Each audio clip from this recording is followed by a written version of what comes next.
പാലും പഴവും ഷേപ്പും എല്ലാം വ്യത്യാസമാണ്, പക്ഷെ അത് ചേരുമ്പോൾ ഭയങ്കര മധുരം. അപ്പൊ മീരയുടെ ഈ പേഴ്സണൽ ബിഹേവിയറിലും പേഴ്സണൽ സ്റ്റെപ്പിലും നമ്മൾ മീറ്റ് ചെയ്യുമ്പോഴേക്കും ഭയങ്കര ഒരു സെൻസ് ഓഫ് ഹ്യൂമർ ഉണ്ട് അവിടെ. സെൻസ് ഓഫ് ഹ്യൂമർ അല്ല, ഒരു വൈബ്രൻസ് ഉണ്ട്, ഒരു എക്സ്ട്രാ വൈബ്രൻസ് ഉണ്ട്. അപ്പൊ അവൻ പറഞ്ഞാണ്, അവൻ വരുമ്പോൾ പ്രാർത്ഥിച്ചുകൊണ്ട് വരും. സാറിനെ പോലെ ഒരാളുടെ പടത്തിൽ ഓപ്പർച്യൂണിറ്റി കിട്ടിയിട്ട് എനിക്ക് ദൈവമേ ആ കഥ ഇഷ്ടപ്പെടണേ എന്ന് പറഞ്ഞിട്ടാണ് വന്നത്. ബിജു ഞാനിതിങ്ങനെ ഡിസ്കസ്, ഞാൻ വെറുതെ ചിരിക്കും. അപ്പൊ പറഞ്ഞു ബി കെ പിച്ചിരിക്കുന്ന കണ്ടിട്ട് ഇത് കോമഡി വർക്ക് ആയിട്ട് വിചാരിക്കേണ്ടെന്ന് പറയാം. 8ാം ക്ലാസ് മുതൽ സ്വപ്നം കണ്ട് സ്കൂൾ ഓഫ് ഡ്രാമയിൽ പോയി ഇത്രയും കഷ്ടപ്പെട്ട് വന്ന ഒരു സ്ഥലമല്ലേ. ത്രീ കിങ്സ് ആക്ച്വലി തിയേറ്ററിൽ ഞാൻ കണ്ടിട്ടുള്ളതാണ്. 1200 മറ്റാണ് കവിത. ഈ 1200 ആളും പൊട്ടിച്ചിരിക്കുന്നതാണ് ഞാൻ കണ്ടിരിക്കുന്നത്. മാറിയിട്ട് ഇപ്പോ വാട്സപ്പിലാണ് ഇപ്പോൾ സോങ്സ് നടക്കുന്നത്. So it is sad, but നമ്മുടെ ഒരു ക്രിയേഷന്റെ ഒരു ഭാഗം പൊടിഞ്ഞു പോയി അവിടെ. Hello sir, welcome. എൻ്റെ ഒരു ഗുരുവിനെ ആദ്യമായിട്ട് ഇന്റർവ്യൂ ആണ്, അപ്പോൾ ഭയങ്കര സ്പെഷ്യൽ ഫീലിംഗ് ആണ് സാർ. ഇപ്പോൾ സാറിനെ പറ്റി പറയുകയാണെങ്കിൽ ആദ്യം മുതലേ വിക്കിപീഡിയ സിനിമ എന്ന് പറഞ്ഞാൽ അൺപ്രഡിക്റ്റബിൾ ആണ്.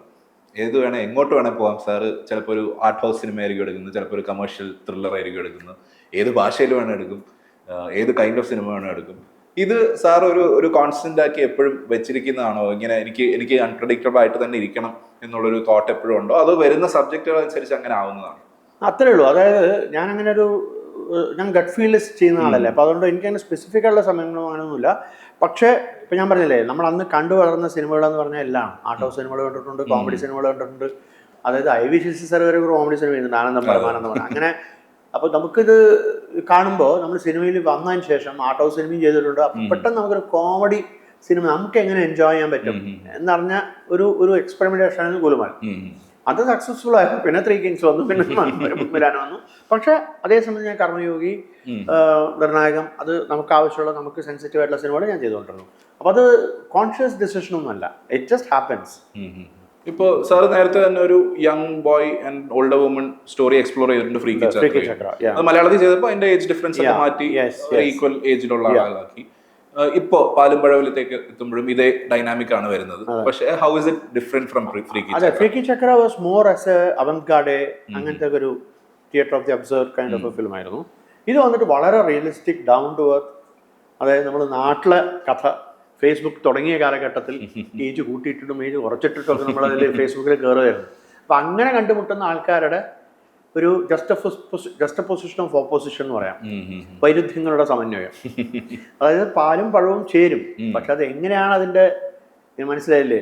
പാലും പഴവും ഷേപ്പും എല്ലാം വ്യത്യാസമാണ്, പക്ഷെ അത് ചേരുമ്പോൾ ഭയങ്കര മധുരം.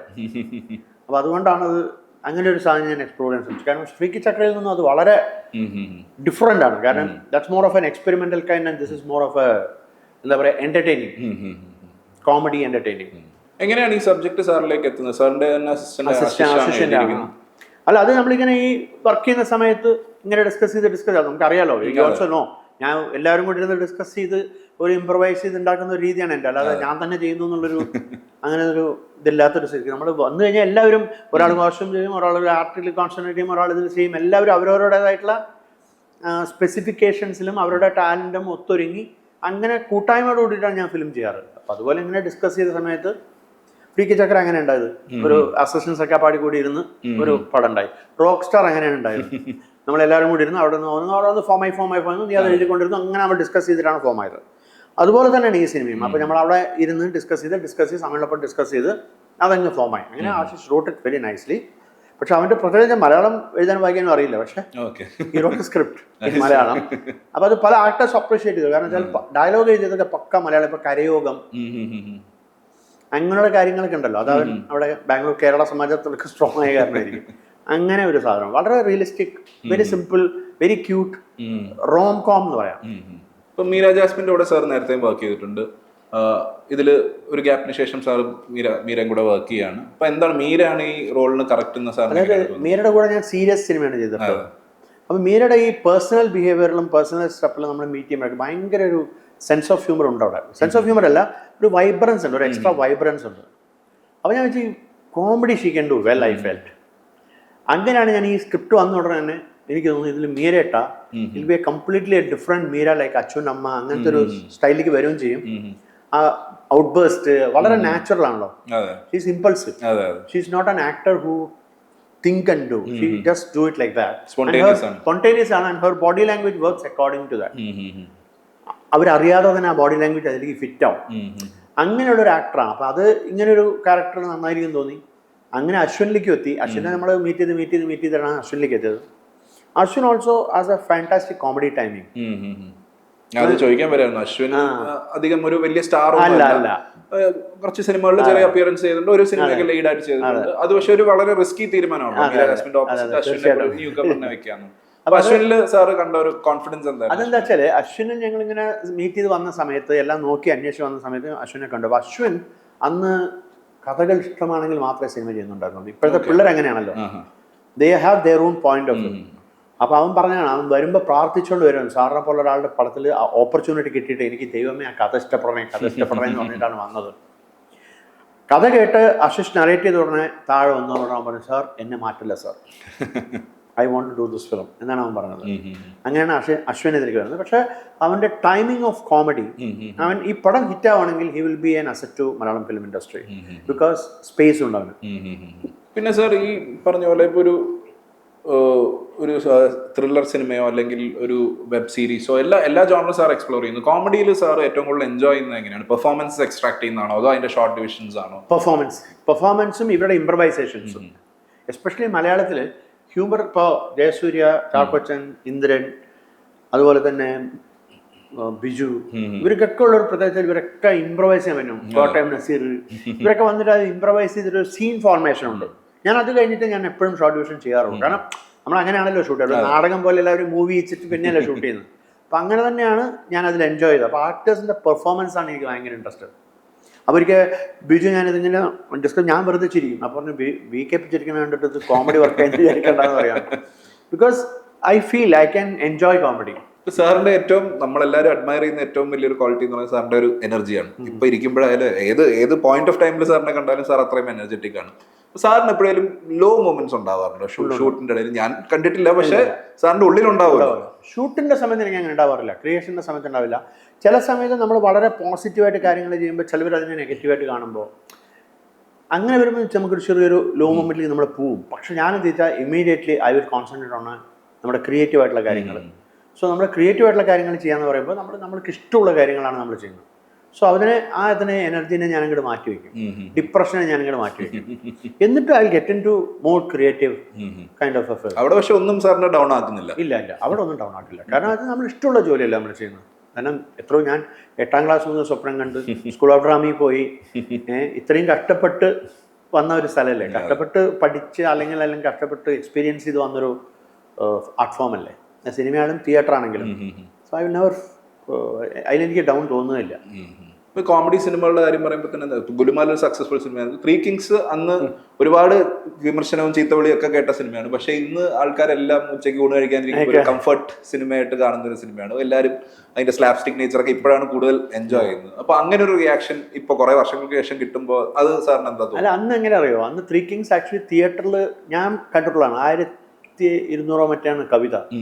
ഈ 1200 ആളും പൊട്ടിച്ചിരിക്കുന്നതാണ് ഞാൻ കണ്ടിരിക്കുന്നത്. അത് ഹൗസ്ഫുൾ ആയിട്ട് 75 ഡേയ്സ് പോയിട്ടുണ്ട്. പക്ഷെ ക്രിട്ടിക്കലി അതിനെ പറ്റിയിട്ട് ആൾക്കാർ പറയുന്നത് കോമാളിയാണ്, ബഫൂണറിയാണ്. പക്ഷേ that is a genre what I have done. It is buffoonery. It is that kind of cinema. It is not light humour, it is buffoonery. So buffoonery ഇഷ്ടപ്പെട്ട് അവിടെ ചിരിച്ചാലും വെളി വന്നറാ ഇതെന്തൊരു കോമാളിത്തരാന്ന് പറയും. പക്ഷേ അതുകൊണ്ടാണ് അത് സർവൈവ് ചെയ്യുന്നത്. ഇപ്പോഴും ഒരു CID മൂസ കഴിഞ്ഞാൽ ഏറ്റവും കൂടുതൽ TRP ഉള്ള പടം ത്രീ കിങ്സ് ആണെന്ന് പറയാം കോമഡിയില്. സാർ ഇതിനിടയിൽ ഒരു വെബ് സീരീസ് ചെയ്തു, ഹാഫ് പാൻസ് ഫുൾ പാൻസ് എന്ന് പറഞ്ഞിട്ട്. ഒരു ലോങ് ഫോമാറ്റ് സ്റ്റോറി ടെല്ലിംഗിലേക്ക് വരുമ്പോൾ അതിൽ സാറിന് എന്തൊക്കെയാണ് ഡിഫറൻസുകൾ തോന്നിയിട്ടുള്ളത്?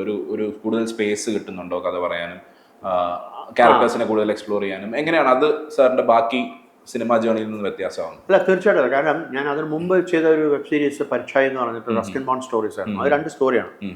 That's like a individual short films ആണ്. പക്ഷേ ഹാഫ് പാൻസ് ഫുൾ പാൻസ് ചെയ്യുമ്പോഴുള്ള അതിനൊരു ഗുണം എന്താ വെച്ചാൽ അതൊരു ബുക്കിനെ ബേസ് ചെയ്തിട്ടാണ്. It's a literature based. ആ ബുക്ക് എഴുതിയ ആൾ തന്നെയാണ് സ്ക്രീൻ പ്ലേ ചെയ്തത് with Amazon team and with OML team. അപ്പോൾ അത് എഴുതുന്ന സമയത്ത് തന്നെ നമുക്ക് ഇതിൻ്റെ ഒരു എക്സ്റ്റൻഷൻ നമുക്ക് മനസ്സിലാവും. ഇപ്പം എൻ്റെ മനസ്സിൽ ഞാൻ കണ്ടിട്ടുള്ളത് 8 എപ്പിസോഡായിട്ടല്ല, ഞാൻ കണ്ടിട്ടുള്ള ഒരു സിനിമയായിട്ടാണ്. ഒരു 240 മിനിറ്റ്സ് ലെങ്ത് ഉള്ള ഒരു സിനിമ. അപ്പോൾ എൻ്റെ ഷോർട്ട് ഡിവിഷനും എൻ്റെ ഷോർട്ട് ബ്രേക്ക് ഡൗണും എൻ്റെ കൺസീവിങ്ങും എല്ലാം ആ 240 minutes ആണ്. ഞാൻ എപ്പിസോഡ് ബ്രേക്കിംഗ് ഞാൻ എൻ്റെ മനസ്സിൽ കൊണ്ടുവന്നിട്ടില്ല. അപ്പോൾ അത് ഷൂട്ട് ചെയ്യുമ്പോഴും ഞങ്ങൾ 50 days കൊണ്ടാണ് ഷൂട്ട് ചെയ്തത്. 8 episodes, 50 days in Sakleshpur with 10 days of training. And railway station, railway quarters, we put up a set. You can't make out that because അതും ഇതും നമ്മൾ സെറ്റ് ഇട്ടു. പിന്നെ ചെയ്തത് ആമസോണിൻ്റെ 8 മണിക്കൂർ കൂടുതൽ നമുക്ക് വർക്ക് ചെയ്യാൻ പാടില്ല കുട്ടികളെ വെച്ചിട്ട്. നമുക്ക് 12 മണിക്കൂർ കൂടുതൽ വർക്ക് ചെയ്യാൻ പാടില്ല. നമ്മുടെ മലയാള സിനിമ സെറ്റപ്പ് അല്ല 3-4 ദിവസം നമ്മൾ ചുട്ടി കൊടുക്കണം ഈ 50 ദിവസത്തിൽ. അങ്ങനെ അത് കൊടുത്തിട്ടാണ് ഞങ്ങൾ അത് 50 ദിവസത്തിൽ ചെയ്തത്. പക്ഷേ അത് ഏറ്റവും കൂടുതൽ അക്ലെയിം ചെയ്യപ്പെട്ടുള്ള ഒരു സീരീസാണ്. കാരണം അതിനവർ പറയുന്ന ഒരു സ്ലീപ്പിംഗ് സീരീസ് എന്നാണ് പറയുന്നത്. കാരണം it stay, it won't come. ഒരു ബേസ്റ്റ് ഉണ്ടാക്കിയിട്ട് പോകുന്നല്ല. അവർക്ക് ഏറ്റവും കൂടുതൽ വ്യൂഷിപ്പ് വരുന്നത് ബിക്കോസ് ഇറ്റ് കൺസിസ്റ്റന്റ്ലി ഗോസ്. അതിൽ റിപ്പീറ്റഡ് ഓഡിയൻസ് ഉണ്ട്. കാരണം കുട്ടികൾ ഒരുപാട് റിപ്പീറ്റഡ് സാധനം കാണുന്നുണ്ട്. സോ അങ്ങനെയാണ് അതിൻ്റെ വ്യൂ പോകുന്നത്. ഫിലിം ഫെയറിലായാലും ITA-യിലായാലും അങ്ങനെ കുറേ നോമിനേഷൻസും കുറേ അവാർഡ്സും അതിന് കിട്ടി. അപ്പോൾ അത് ഒരു ഭയങ്കര എക്സ്പീരിയൻസ് ആയിരുന്നു. എന്നെ സംബന്ധിച്ചിടത്തോളം ഐ എൻജോയ്ഡ് ഇറ്റ്. ഞാനൊരു സിനിമ പോലെ അതിനെ കണ്ടിട്ടുള്ളൂ. ഞാനിതിലൊരു ഞാൻ പലപ്പോഴും പറയും, ഇവിടെ വെബ് സീരീസിൻ്റെ സ്പെല്ലിംഗ് വരുമ്പോഴേക്കേ ഞാൻ വെബ് സീരീസ് ചെയ്തത് ഡിസംബറിൽ ടെലികാസ്റ്റ് ചെയ്ത് കഴിഞ്ഞു. അതും ഹിന്ദി, അവിടെ മലയാളം. പല റസ്കിൻ ബോണ്ടിൻ്റെ സ്റ്റോറി ചെയ്തതും സിംലയിലാണ് ഷൂട്ട് ചെയ്തത്. അതും ഇതുപോലെ തന്നെയാണ്. 12 days of shoot, 2 episodes, 6 days. അതും എനിക്ക് കിട്ടിയൊരു ഗുണം വർക്ക് ചെയ്യാൻ പറ്റി. ഫാന്റാസ്റ്റിക് ആക്ടേഴ്സിനോട്, ഫരീദ ജലാൽ, ദാലിബ് താഹിൽ, പിന്നെ അനുവേജ്, അനുവേജ്, then that Sara Jain Diaz, പിന്നെ അങ്ങനെ ഒരുപാട് ആക്ടേഴ്സ് ഉണ്ടായിരുന്നു. സ്വാനന്ദ് കേക്കറെ. അപ്പോൾ അവരുടെ കൂടെ വർക്ക് ചെയ്യാനുള്ളൊരു അവസരം കിട്ടുക എന്ന് പറയുന്നത് ഭയങ്കര ഭാഗ്യമല്ലേ. എനിക്ക് ഭയങ്കരമായിട്ട് കിട്ടിയിട്ടുണ്ട്. കാരണം ദീപ്തി നാവ് തൊട്ട് ഡിംപിൾ കപാഡിയ തൊട്ട് മിഥുൻ ചക്രവർത്തി, നമ്മൾ ഡിസ്കോ ഡാൻസിലാണ് തരിച്ചിരുന്ന കൂടെ ഗുൽഷൻ ഗ്രോവർ, ടിനു ആനന്ദ്, രവി കെമു, കിറ്റു കിഡ്വാനി, സതീഷ് കൗശിക്, അനുപം ഖേർ, നീന ഗുപ്ത ഞങ്ങളുടെ സ്കൂൾ ഓഫ് ഡ്രാമയിൽ പഠിച്ചതാണ്. Neena Gupta, so many. It's a luck ഉള്ള നമ്മുടെ ഒരു. അതുപോലെ മറാഠി ആക്ടർ സച്ചിൻ ഗേഡേക്കർ, രൺവീർ ഷോറി, പിന്നെ രൺവീർ ഷോറിയുടെ ഫസ്റ്റ് പടം അമൈ വാഗ്, who's a star no, Marathi star no, Sonali Kulkarni, who came in Malaikottai Vaaliban. So I worked with all of them and senior Sonali Kulkarni on web series. Sachin Gay, it's luck. അപ്പോൾ അതിലേക്ക് തന്നെയായിരുന്നു അടുത്ത പോകുന്നത്. സാർ ഇപ്പം സാറിന് അറിയാത്ത ഭാഷകളിലൊക്കെ സിനിമ സംവിധാനം ചെയ്തിട്ടുണ്ട്. മറാഠിയിൽ ചെയ്തിട്ടുണ്ട്, തെലുങ്കിൽ ചെയ്തിട്ടുണ്ട്. ഇതൊന്നും അത്ര ഫെമിലിയർ ആയിരിക്കില്ലല്ലോ സാറിന്. തമിഴും ഹിന്ദിയും മലയാളവും ഒക്കെ സാറിന് കൈകാര്യം ചെയ്യാവുന്ന ഭാഷകളാണ്. അവിടെ ചെയ്യുമ്പോൾ എത്രത്തോളം ഏലിയൻ ആണ്? അതെങ്ങനെയാണ് ആ ഒരു പ്രോസസ്സ്? ഭാഷ അറിയാണ്ട് സംവിധാനം? അവിടെ ഒരിക്കലും ഏലിയൻ ആവുന്നില്ല. കാരണം ഞാൻ അവിടെ എന്ത് വെച്ചാൽ എൻ്റെ ഒറിജിനൽ ടീമും മറാഠി ടീമും വെക്കും. അവരൊക്കെ എൻ്റെ കൂടെ കണ്ടിന്യൂ ചെയ്തിട്ടുണ്ട്. പിന്നെ ഹിന്ദി വരുന്ന സമയത്ത് തന്നെ മറാഠി ടീം വരും. അപ്പൊ എനിക്ക് ഇവിടെയുള്ള സ്ഥിരം ടീമില്ലേ, അതുപോലെ എനിക്ക് അവിടെ ബോംബെയിൽ ടീമുണ്ട്. അപ്പൊ ഇവിടെയുള്ള 1-2 ആൾ അതിൽ ക്രോസ് ഓവർ ചെയ്യും. ഇപ്പൊ അഥവാ നമ്മൾ ഹിന്ദി ചെയ്യുമ്പോൾ, അല്ലെങ്കിൽ ഇപ്പൊ വെൻ ഐ ഡിഡ് സീരീസ്, എൻ്റെ ടീമിൻ്റെ കൂടെ അവിടെ നിന്ന് 2 പേര് വരും. സോ അങ്ങനെ ഒരു മേർജിങ്ങോട് കൂട്ടിയിട്ടാണ് നമ്മൾ ഈ സാധനങ്ങൾ ചെയ്യുന്നത്.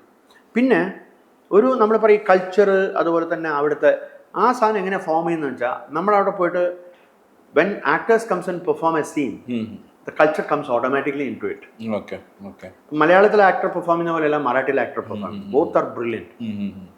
അവർ വന്ന് പെർഫോം ചെയ്യുമ്പോൾ അവരുടെ കൾച്ചർ അതിൽ വന്നു, അവരുടെ പെർഫോമൻസ് കൾച്ചർ. അതുപോലെ തന്നെ ഇതിലെ പെർഫോമൻസ് കൾച്ചർ വന്നു. So it comes all fallen, എന്താ പറയുക, ഇങ്ങനെ വീഴും, എല്ലാം അങ്ങ് ഇതായിട്ട് വീഴും. അതാണ് അതിൻ്റെ ഭംഗി. അത് ഭയങ്കര എൻജോയബിൾ ആണ്. കാരണം നമ്മൾ അറിയാത്തൊരു ഭാഷയിൽ പോകുന്നു, അറിയാത്ത ഭാഷയിൽ ആക്ടേഴ്സായിട്ട് നമ്മൾ വർക്ക് ചെയ്യുന്നു. പക്ഷേ അത് ജഡ്ജ് ചെയ്യുമ്പോൾ എന്തെങ്കിലും വ്യത്യാസം തോന്നിയിട്ടുണ്ടോ? ഒരിക്കലും വരാറില്ല. കാരണം എനിക്ക് ഭാഷ ഒരിക്കലും ആർട്ടിനൊരു പ്രശ്നമായി തോന്നിയിട്ടില്ല. നമ്മൾ പണ്ട് നാടകങ്ങളൊക്കെ സംസ്കൃത നാടകങ്ങൾ വെച്ചിട്ടൊക്കെ തുടങ്ങി. സോ അന്നേ ആശ്വസിക്കായിരുന്നു ആൾക്കാർ. സോ അതൊന്നും അങ്ങനെ ഒരു ഭാഷ ഒരു പ്രശ്നമായിട്ട് എനിക്ക് തോന്നിയിട്ടേ ഇല്ല. കാരണം അത് നമ്മൾ ആസ്വദിക്കുക എന്നുള്ളതാണ്. ഇപ്പൊ പാലമ്പഴത്തിലേക്ക് തിരിച്ചു വരികയാണെങ്കിൽ ഇതിൽ അശോകൻ ചേട്ടൻ വളരെ ഇമ്പോർട്ടന്റ് ആയിട്ടുള്ള ഒരു രസകരമായിട്ടുള്ള ഒരു റോൾ ചെയ്തിട്ടുണ്ട്. അദ്ദേഹം സാറുമായിട്ടുള്ള ഒരു ലോങ് അസോസിയേഷൻ ഉണ്ടാവുമല്ലോ. അപ്പൊ അദ്ദേഹത്തിൽ സാറ് കണ്ടേക്കുന്ന ഒരു യുണീക് ഫാക്ടറോ അല്ലെങ്കിൽ ഈ സിനിമയിൽ അദ്ദേഹത്തിന് പ്ലേസ് ചെയ്ത് എങ്ങനെയാണ്? അയാൾ എങ്ങനെയാ വെച്ചാലേ, എനിക്ക് തോന്നുന്നു ഒന്ന് ഫാന്റാസ്റ്റിക് ഡയറക്ടേഴ്സിൻ്റെ കൂടെ വർക്ക് ചെയ്തിട്ടുള്ള ഒരു ആക്ടറാണ്. And every film he has perform differently. ഇപ്പോൾ യവനിക പറഞ്ഞ ഒരു സ്ഥലത്ത് ഒരു സീനോ 2 സീനോ 4 സീനോ കൊണ്ട് people will talk about it. he will stick to your mind. മുഖാമുഖം, അനന്തരം, പ്രണാമം, അങ്ങനെ സ്പെക്ട്രം ഓഫ് ഫിലിമിൽ അമരം, ഹരിഹർ നഗർ അതിൻ്റെ നേരെ ഓപ്പോസിറ്റ്, അങ്ങനെയുള്ള ഒരുപാട് വെർസറ്റാലിറ്റി ഉള്ള ഒരു ആക്ടറാണ്. പിന്നെ എനിക്ക് നമ്മൾ വെളിയിൽ ഇങ്ങനെ നമ്മൾ നേക്കഡ് ആയതുകൊണ്ട് പെർഫോമൻസ് കാണുമ്പോൾ ഇയാൾ എന്തായി കാണിക്കുന്നു.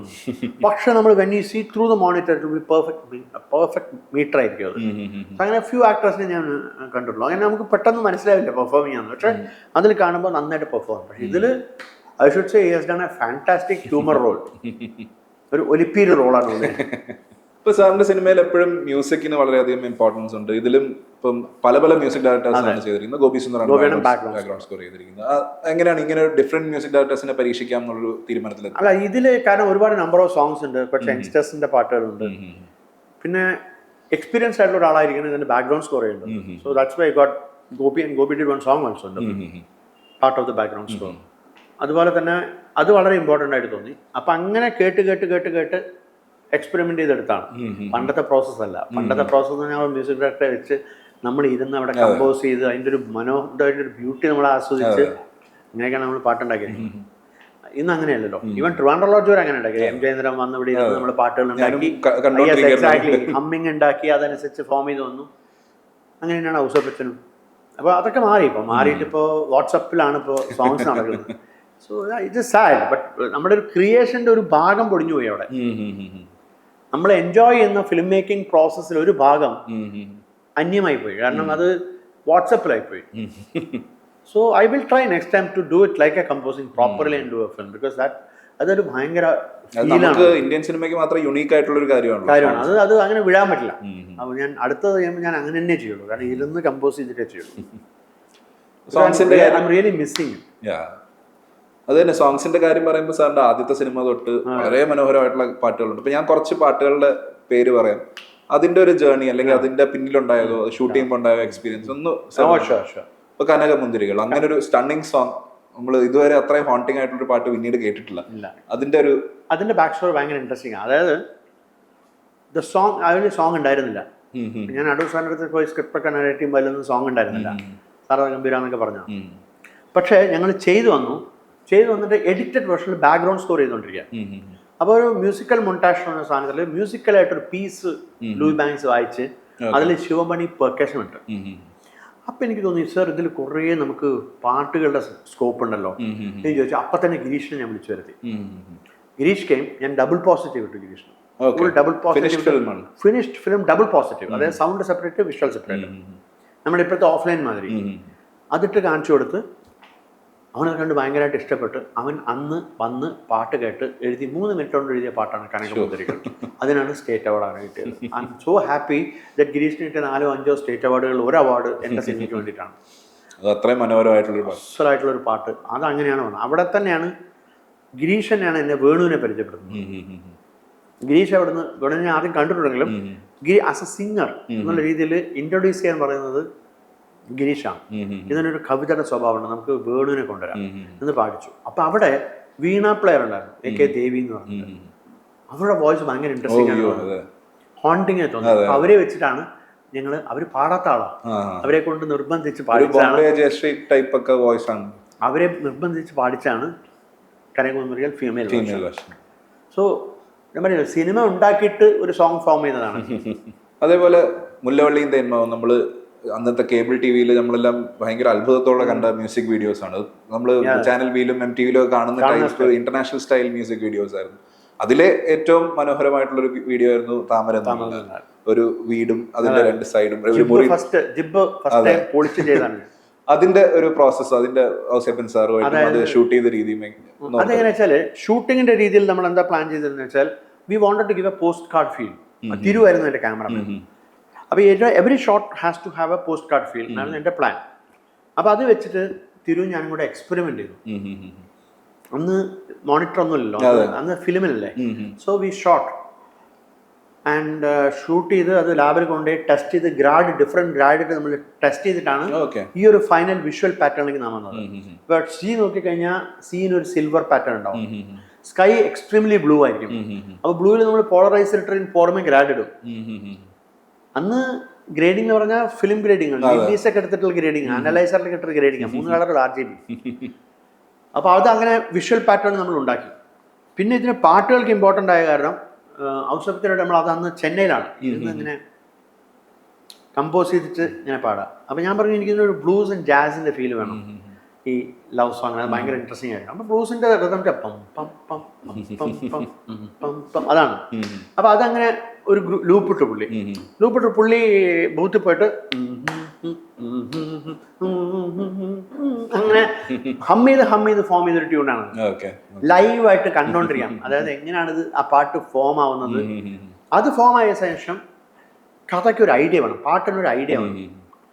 അപ്പോൾ എന്താണ് ഐഡിയ വിചാരിച്ച് രണ്ടാൾക്കാർ കാമുകിയും കാമുകനും അവർ 2 റൂമിലാണ് രാത്രി കിടന്നുറങ്ങുന്നത്. Because they believe their parents has to approve their relationship. അതാണ് അതിൻ്റെ സ്ട്രോങ് പോയിന്റ്. അപ്പോൾ നമ്മളത് എങ്ങനെ ഷൂട്ട് ചെയ്യാം? അപ്പോൾ ആണ് ജിബ് എന്നുള്ളൊരു സാധനം ഞാൻ ഡെമോൺസ്ട്രേഷൻ കാണുന്നത്. ഇന്റർനാഷണൽ ഡെമോൺസ്ട്രേഷൻ ജിബിൽ കാണുന്നത് അങ്ങനെയാണ്. അപ്പം അങ്ങനെയാണ് ബോംബെയിൽ അന്ന് ജിബ് ഇറക്കുമതി ചെയ്തത്. ആ ബോംബ് ഞാൻ ജിബ് കൊണ്ടുവന്നു. അതിൽ ഡെമോൺസ്ട്രേഷൻ കണ്ട ഒരു എക്സൈറ്റ്മെന്റ് അവരറിയില്ല. എനിക്ക് ചില ഷോട്ട് ഉണ്ട്, അതായത് വീട്ടിൽ നിന്ന് കയറുമ്പോൾ നമ്മൾ വീടിന്റെ മോളിൽ കൂടെ പോയിട്ട് അപ്പുറത്ത് പിടിക്കും. അതൊക്കെ ആ ഡെമോൺസ്ട്രേഷൻ ഉണ്ടായിരുന്ന ഒരു സാധനം. അപ്പൊ ഈ വിൻഡോ ഇങ്ങനെ വെച്ചിട്ട് അപ്പൊ ജിബ് വെച്ചിട്ട് നമ്മൾ മുന്നോട്ട് പോകും, ഇങ്ങനെ വരും. അപ്പൊ 2 പേരുടെ ഐഡിയ എന്താ വെച്ചാൽ both of them are in different room but doing the same action without them not knowing. Choreographed ആണ്, പക്ഷേ കാണുന്നില്ല. അത് അവർ കാണുന്നില്ല. അവർ ചെയ്യുന്ന ആക്ഷൻ രണ്ടും ഒന്നാണ്. അവരുടെ നടുവിൽ ഒരു വാൾ ഉണ്ട്. പരസ്പരം കാണാതെ അവർ ഒരേ ആക്ഷൻ ഒരേ സമയത്ത് ചെയ്യണമെങ്കിൽ their love should be that intense. അപ്പോൾ അത് നമ്മൾ ക്യാമറ വെച്ച് ഇങ്ങനെ വന്ന് ഇങ്ങനെ പോയി നമ്മൾ അത് 2 റൂമിൽ ചെയ്ത് അവിടെ നിന്ന് ക്യാമറ വെളിയിൽ വരണം. ആ വെളിയിൽ വരുന്ന സമയത്ത് ഇവൻ വിൻഡോ ഫിക്സ് ചെയ്യും. വിൻഡോ ഫിക്സ് ചെയ്ത് കഴിഞ്ഞാൽ അപ്പോൾ നമുക്ക് ആ വിൻഡോന്റെ ബാർ കിട്ടും. അത് ഞങ്ങളൊരു 5:30 മണിക്ക് തുടങ്ങി പാട്ട്, 12 മണിക്ക് തീർന്നു. വൈകുന്നേരം 5:30 മണിക്ക് തുടങ്ങി ഒരു 12 മണിയാകുമ്പോൾ ഞങ്ങൾ 5:30 മണിക്ക് സെറ്റ് ചെയ്തു. റിഹേഴ്സലൊക്കെ ചെയ്ത് എല്ലാം സെറ്റ് ചെയ്ത് 5:30ക്ക് തുടങ്ങി 12:30 മണിയാകുമ്പോൾ ഞങ്ങൾ പാക്കപ്പ് ചെയ്തു പാട്ട്. എല്ലാ ബിറ്റെടുത്ത് നമ്മൾ പാട്ട് ഫിനിഷ് ചെയ്തു. അതുപോലെ തന്നെ എൻ്റെ ആർട്ട് എന്ന് പറയുന്നത് മുല്ലവള്ളിയുടെ മാക് എന്ന് പറഞ്ഞിട്ട് എൻ്റെ ഒരു ഫ്രണ്ട് ഉണ്ടായിരുന്നു അഡ്വർടൈസിംഗ്, മൻമോഹനാഞ്ജൻ, കാൻസിലൊക്കെ അവാർഡ് വേണ്ടി. അവനാണത് ഡിസൈൻ ചെയ്തത്. അവൻ is A sculpture, his also he does mask എന്നോ. അവനെ കൊണ്ട് ഡിസൈൻ ചെയ്യിച്ചിട്ട് ഈ ബോട്ടും ഈ സ്റ്റാച്ചുവും ഇത് 22 feet ഹൈ ആണ്. അത് കടലിലേക്ക് ത്രസ്റ്റ് ചെയ്ത് നിൽക്കുന്ന. അപ്പോൾ അവൻ ഡിസൈൻ ചെയ്തു. അപ്പോൾ ഞാൻ ഭാവേനെ വിളിച്ചിരുത്തി ഭാവയോട് ഡിസ്കസ് ചെയ്തു, ഭാവ ഇത് എങ്ങനെ ചെയ്യാൻ പറ്റും? അവന് ഡോണ്ട് വറി സാർ, നമുക്ക് ചെയ്യാം എന്ന് പറഞ്ഞാൽ അവനത് കോൺക്രീറ്റ് മിക്സ് ചെയ്തിട്ടാണ് ശില്പം ഉണ്ടാക്കിയത്. അതുപോലെ തന്നെ ബോട്ട്, എക്സ്ട്രാ ബോട്ട് ഉണ്ടാക്കി. അവൻ ഓരോ ദിവസവും രാവിലെ ടെൻഷനായിരുന്നു. രാവിലെ ആദ്യം വരും അവൻ, ഇതൊക്കെ ഉണ്ടോ അവിടെ നോക്കാൻ. അങ്ങനെ ചെയ്തതാണ്. അതിന് അവർക്ക് സ്റ്റേറ്റ് അവാർഡ് കിട്ടും. തിരൂന് ലാബിലെ ബെസ്റ്റ് ജെമിനി കളർ ലാബിനുള്ള അവാർഡ് കിട്ടി. അതേപോലെ നമ്മൾ പോലീസിൽ പാട്ട് ആതിരപ്പള്ളിയിൽ അത് ഇപ്പോഴും സ്റ്റണ്ണിങ് ആണ്. അതിന്റെ ഒരു HD വേർഷനോ അല്ലെ ഒരു 4K വേർഷനോ ഒക്കെ എവിടെന്നെങ്കിലും കിട്ടണമെന്നുള്ള ആഗ്രഹമാണ് ഇപ്പോൾ. അതിന്റെ ഒരു ഐഡിയ എങ്ങനെയാണ് അതിൻ്റെ അതെങ്ങനെ ഉണ്ടാച്ചാൽ അത് ഞാൻ പറഞ്ഞ പോലെ ഈ പാട്ട് കാണാക്കണ്ണിൽ നിന്നുള്ള പാട്ട് ഇങ്ങനെ എടുക്കണം. അപ്പോൾ ആതിരപ്പള്ളിയാണ് നമ്മൾ പോയിട്ട് പാട്ട് എടുക്കുക. മണിയായിരുന്നു എൻ്റെ ക്യാമറ. അപ്പോൾ ഇന്നിപ്പോൾ 4000-ഉം 5000-ഉം ഫ്രെയിംസിലൊക്കെ സ്ലോ മോഷൻ എടുക്കാം. അന്ന് ഞങ്ങൾക്ക് ഉണ്ടായിരുന്നത് 500 ഫ്രെയിംസ് ആണ് ഫിലിമിൽ. അതും ഇറ്റ് ഇസ് ഓൺ 16mm. അപ്പോൾ ഞങ്ങൾ അവിടെ ഈ ചോക്ലേറ്റ് പോറിങ്, മിൽക്ക് പോറിങ് അതിനൊക്കെ ഉപയോഗിക്കുന്ന പ്രോഡക്റ്റ് ഷോട്ട്സ് ഷൂട്ട് ചെയ്യാൻ ഉപയോഗിക്കുന്ന ക്യാമറയാണ്. ലൈറ്റ് പമ്പിയാണ്. അങ്ങനെയാണ് ഞങ്ങളത് എടുക്കാറുണ്ടായിരുന്നത് അന്ന്. അപ്പോൾ ഞങ്ങൾ ആതിരപ്പള്ളി പാട്ട് ചെയ്യണമെന്ന് ഞാൻ മണി ജസ്റ്റ് എ തോട്ട്, നമ്മൾ ഈ ഫോട്ടോസോണിക് ക്യാമറ ഇവിടെ കൊണ്ടുവന്നിട്ട് നമുക്ക് ഇവരെ വെള്ളത്തിലെടുത്തിട്ട് വെള്ളം ഷൂട്ട് ചെയ്താൽ സ്ലോ മോഷനിൽ ഷൂട്ട് ചെയ്താലോ. அது நல்லா இருக்கும் விகேபி. பட் அதுக்கு லைட் ரொம்ப தேவையில்லை. லைட் ரொம்ப தேவை. Maximum HMIs I will take it from here. அந்த HMI ஆயிருக்கும். I will take it from here. ബാക്കി സൺലൈറ്റ് is there now. കൊണ്ടുവാങ്ങോ അങ്ങനെ. that camera was Prahlad Kakkar, who is one of the best biggest filmmakers. So I called him, I said, Prahlad please, I want this camera for one day. How much you will pay me? Sir, I don't have any money. You take it free.